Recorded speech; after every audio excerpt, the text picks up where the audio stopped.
Hello tenth buddies, tenth के धुरंधरों, क्या हाल चाल है। कल एक बच्चे का कमेंट आया मेरे पास कि सर मेरे को आता सब कुछ है लेकिन मेरे पास टाइम मैनेजमेंट नहीं बचता, मेरे को आता सब कुछ है लेकिन मेरा पेपर छूट जाता है। तो उसी हिसाब से मैं तुम्हारे लिए आज जो है तुम्हारा 10th क्लास का पेपर लेके आया हूं।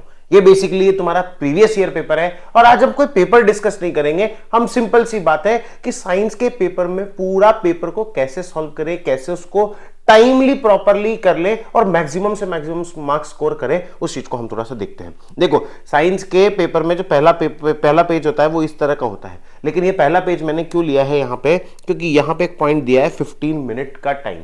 ठीक है, सबसे बड़ा पॉइंट होता है बेटा ये 15 मिनट का टाइम। ये 15 मिनट का टाइम जो है ना, ये दिमाग में इतना भूचाल मचा देता है, क्योंकि करने को तो बहुत कुछ करना चाहते हैं। इस 15 मिनट में सारे आंसर लिखने की कोशिश करते हैं, लेकिन इस 15 मिनट में लिख कुछ नहीं सकते। और सबसे बड़ी गलती, मतलब एक चीज मैंने देखी है और मेरा भी एक्सपीरियंस इसमें ये रहा है कि जब भी मैंने भी बोर्ड एग्जामिनेशन दिए थे, उस टाइम पे भी हमें 15 मिनट मिलते थे, लेकिन मेरी एक ही स्ट्रैटेजी रहती थी कि मैं 15 मिनट पूरे क्वेश्चन पेपर को हाथ नहीं लगाता था। ठीक है, एक चीज भी नहीं लिखता था, ना एक चीज को पढ़ता था।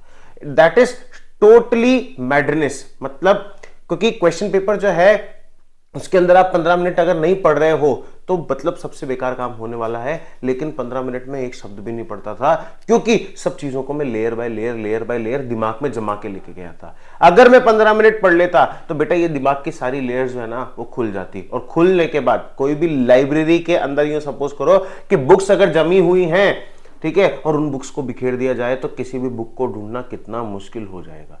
तो ये जमी हुई किताबें जो हैं, तुम सब 4 बजे उठ के पढ़ रहे हो, ठीक है, वो बहुत इंपॉर्टेंट है। तुमने किताबें जमाई अपने दिमाग में, एक एक क्वेश्चन को सेट किया है अपने दिमाग में, तो 15 मिनट के अंदर तुम इस पूरे दिमाग को क्या करोगे, बिखेर दोगे अलग अलग सेगमेंट से। इसलिए कोशिश ये करो कि 15 मिनट में तुम पढ़ो मत। ठीक है, और अगर तुम्हें लगता है कि नहीं सर आपकी बात कैसे मान लें और क्या है, तो मैं तुम्हें एक एडवाइस दूंगा कि अगर पढ़ रहे हो, उस 15 मिनट में तुम पढ़ रहे हो, तो जो भी क्वेश्चन को तुम कर रहे हो उसको माइंड में कैलकुलेट करना और भागना मत उस 15 मिनट के अंदर, क्योंकि वो 15 मिनट का जो फ्लो होता है ना बेटा, उसको मैनेज करना बड़ा मुश्किल हो जाता है। ठीक है, क्योंकि आदमी के अंदर एनर्जी तो बहुत होती है लेकिन वो कर कुछ नहीं पाता, उस बंधे हुए कुत्ते की तरह हो जाता है जिसके अंदर एग्रेशन तो बहुत है लेकिन बेचारे को पट्टे से बांध रखा है।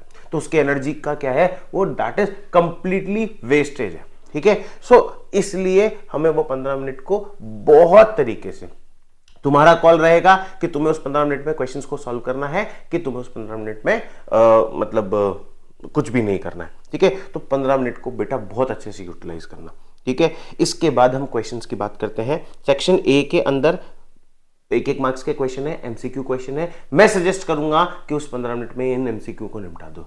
अब तुम्हें लिखने की कोई परमिशन नहीं होती, सिंपल सा एक डॉट लगा दो यार, एक डॉट लगा दो। किसी भी टीचर को नहीं पता पड़ रहा है या फिर क्या नाम से तुम्हें आइडिया ही नहीं लगेगा कि यार हमने कुछ लिखा भी था। ठीक है, बस ऐसा कुछ सिग्नल वहां रख दो जिससे तुम्हें पता पड़ जाए कि यार यहाँ पे सी आएगा, बी आएगा, ए आएगा, डी आएगा। ठीक है, अब ये जो क्वेश्चन पेपर है, इस क्वेश्चन पेपर को मैं लेके क्यों आया हूं, समझना मेरी बात। क्योंकि अक्सर बोर्ड एग्जामिनेशन की कॉपीज चेक करते हुए हम लोग ये चीज देखते हैं कि बच्चा जो है ऑप्शन एमसीक्यू में option A B C D लिख करके आ जाता है, ऑप्शंस नहीं लिखता। सबसे बड़ी गलती है भाई ये तुम्हारी, A B C D A B C D A B C D करके लिखे होगे। ऑप्शन लिखने में तुम्हारा क्या जा रहा है, टाइम लगेगा, तुम बहुत टाइम वेस्ट करोगे पूरे पेपर में सोचने में, इधर उधर देखने में।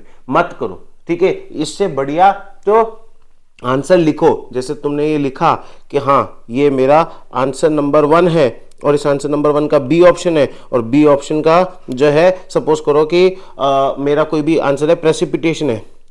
ठीक है, तो मैंने यहाँ पे क्या कर दिया, प्रेसिपिटेशन लिख दिया पूरा। आ गई की बात समझ में।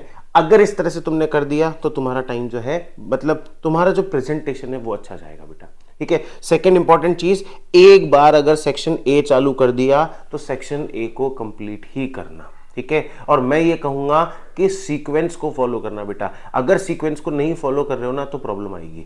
अब हाँ देखो, फर्स्ट क्वेश्चन करने के बाद सेकंड क्वेश्चन नहीं आया और थर्ड क्वेश्चन नहीं आया और फोर्थ क्वेश्चन आ रहा है, तो 2 और 3 के लिए जगह छोड़ दो। ठीक है, लास्ट में जब 5 मिनट बचेंगे ना, फॉर एग्जाम्पल तुमने 2 और 3 को भी नहीं किया, तो लास्ट में जब 5 मिनट बचेंगे ना, वहां पे कटस मार के आ जाना, रॉन्ग करके आ जाना। ठीक है, कोई लोड नहीं है, लेकिन अभी तो उसके लिए जगह छोड़नी पड़ेगी तुम्हें, या फिर वहां बड़ा बड़ा पीटीओ लिख दियो, प्लीज टर्न ओवर। लेकिन तुम्हें उस चीज को मैनेज जरूर करना है, ठीक है। सेक्शन बी के अंदर 21 से 26 नंबर का क्वेश्चन है और 2 मार्क्स का क्वेश्चन है, ठीक है।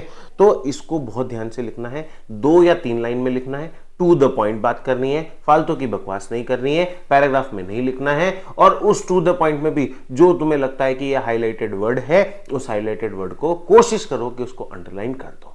आगे बात समझ में, इस तरह से तुम्हें थोड़ा सा ध्यान रखना है। तो 15 मिनट रीडिंग टाइम के बारे में मैंने बता दिया, एक सेक्शन एक ही टाइम पर अटेम्प्ट करना है। इसके अलावा सीक्वेंस का यूज करो बेटा, क्योंकि एग्जामिनर जो है ना वो परेशान हो जाएगा तुम्हारी कॉपी को चेक करते करते।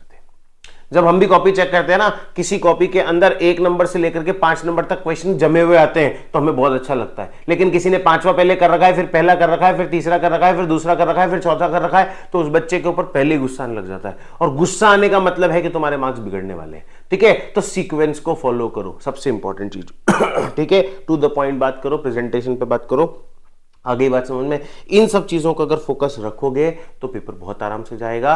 और जहां भी टेंशन हो, और अच्छा सबसे इंपॉर्टेंट चीज एक बात ध्यान रख लेना कि एमसीक्यूज का आंसर जो है ना वो फर्स्ट थॉट में, फर्स्ट अटेम्प्ट में आ जाएगा तुम्हें। अगर सेकंड अटेम्प्ट में आ रहा है तो कहीं ना कहीं तुम कंफ्यूजन में हो, और उस कंफ्यूजन वाले क्वेश्चन को मत करना। क्योंकि जैसे सपोज करो कि मेरे दिमाग में कोई भी एक क्वेश्चन आया कि oxides of aluminium and zinc are, ठीक है, एम्फोटेरिक होते हैं, सीधा आ गया मेरे को एम्फोटेरिक होते हैं, ठीक है।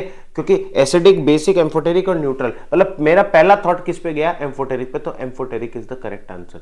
फिर मैं अगर कंफ्यूज रहूंगा कि यार एसिडिक है क्या कि बेसिक है क्या, तो थॉट्स तो जो है मैनिपुलेशन आने लग जाते हैं सेकंड थॉट में, ठीक है। तो फर्स्ट थॉट जो होता है वो सबसे करेक्ट थॉट होता है, गो अहेड विद दैट, ठीक है। गलत होना होगा तो वैसे भी करके आओगे ही से ना, तुम दिमाग लगाओगे तो भी, ठीक है। तो इस चीज को ध्यान रखो। आगे बात समझ में, इन चीजों को ध्यान रखना। सेक्शन डी जो है और सेक्शन ई जो है वो बहुत ध्यान से करना। सेक्शन डी के अंदर कोई भी एक, मतलब सारे बड़े क्वेश्चन आएंगे, तीनों चारों जो क्वेश्चन आएंगे, ठीक है, वो बड़े ही आएंगे, लेकिन उसमें भी क्या होता है, सब पार्ट्स होते हैं। तो सब पार्ट्स को ध्यान रखना, टू द पॉइंट बात करना, इसी तरह से पेपर करोगे तो बहुत इजी जाने वाला है। And best of luck for the paper, ठीक है। और मुझे उम्मीद है कि वो जो एनसीईआरटी की सीरीज अभी मैंने चला रखी है वो तुम्हें बहुत अच्छी लग रही होगी। और भी कुछ हेल्प चाहिए हो कमेंट बॉक्स में डाल देना, ठीक है। Best of luck.